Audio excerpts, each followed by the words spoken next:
কেন এসেছি বল, কেন এসেছি? আমাদেরকে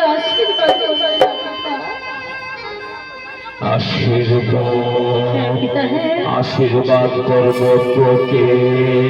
তুই আমার কথা শুনেছিলি, আমি তোকে বই বই করে বলেছিলাম ওরে মা, ওই ভণ্ড ভিখারির গলে তুই কিছুতেই বড় মাল্য দিবি না।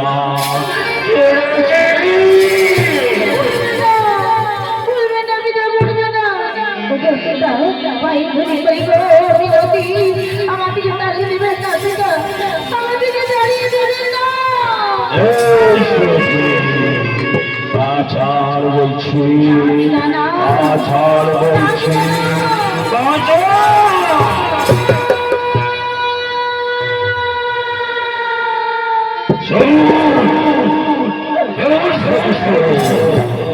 দক্ষরাজের শেষ কথা সেই সময়ে তুই ভণ্ড ভিখারির গলে বড় মাল্য দিয়েছিস, সেই ক্ষোভ থেকে আমি জেনেছি সতী বলে আমার কন্যা কোনদিন ছিল না। সতী বলে আমার যে কন্যা ছিল অনেকদিন আগে সে মরে গেছে। সে আমার চোখে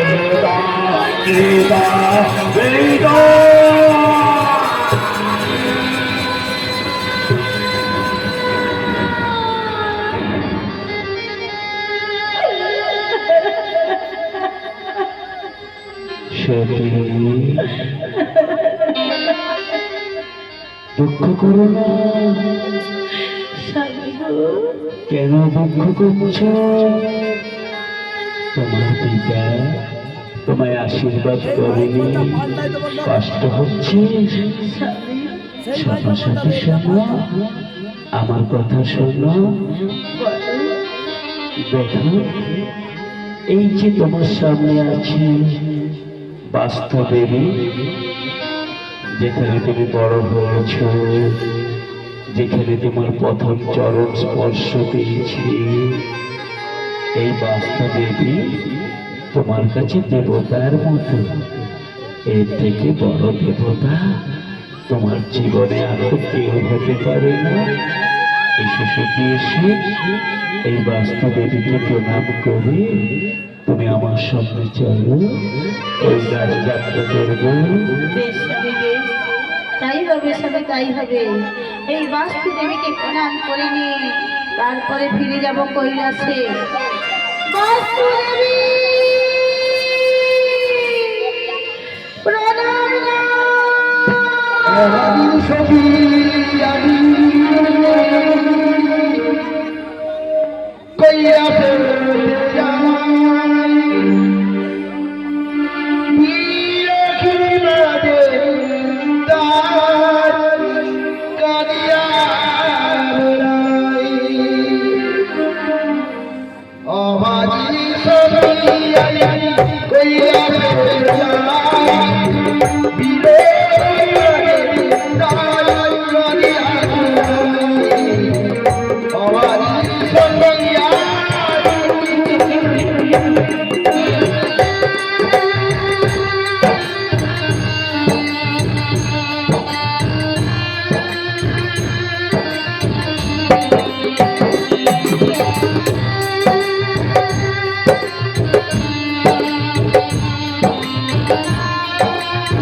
সতী চলে যায়, সতী চলে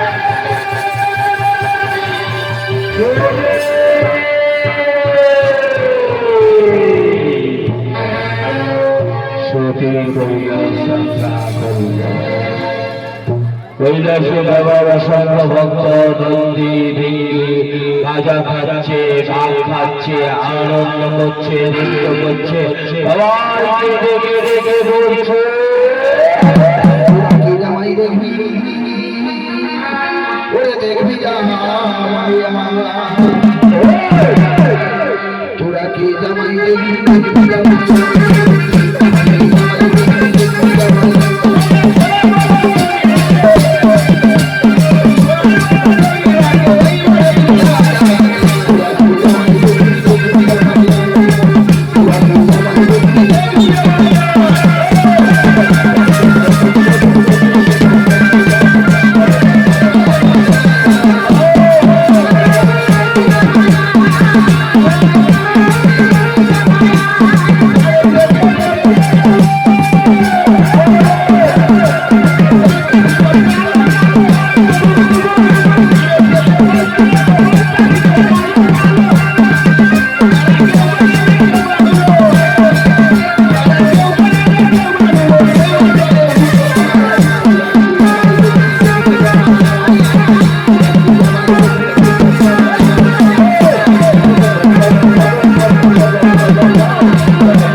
এদিকে দক্ষরাজ প্রাসাদে তখন দক্ষরাজ